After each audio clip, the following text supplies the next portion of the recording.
السلام علیکم ویورز، میں ہوں احسن قریشی ایڈوکیٹ۔ آج ہم ڈسکس کریں گے کہ اگر کوئی شخص الیکشن والے دن ناجائز اثر رسوخ کا استعمال کرتا ہے اس کو کیا سزا دی جائے گی، کون سی سیکشن اس کو ڈیل کرتی ہے۔ پاکستان پینل کوڈ کے سیکشن 171C میں انڈیو انفلوئنس ایٹ الیکشن کا تذکرہ ہے، اس کی تاریخ بیان کی گئی ہے اور اس کے اندر 2-3 چیزوں کا تذکرہ کیا گیا ہے۔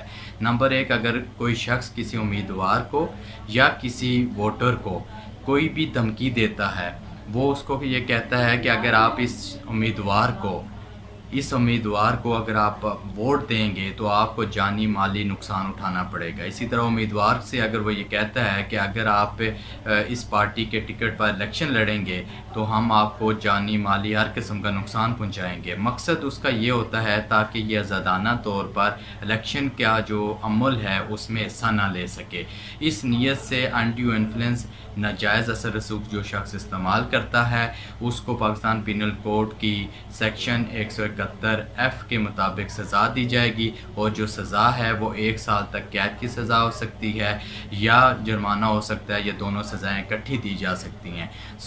CRPC کے شیڈیول 2 کے مطابق یہ قابل ضمانت آفینس ہے، مگر الیکشن میں انڈیو انفلوئنس یا ناجائز اثر رسوخ کی ممانعت ہے، اور یہ ایک جرم ہے جس کی سزا پاکستان پینل کوڈ میں دی گئی ہے۔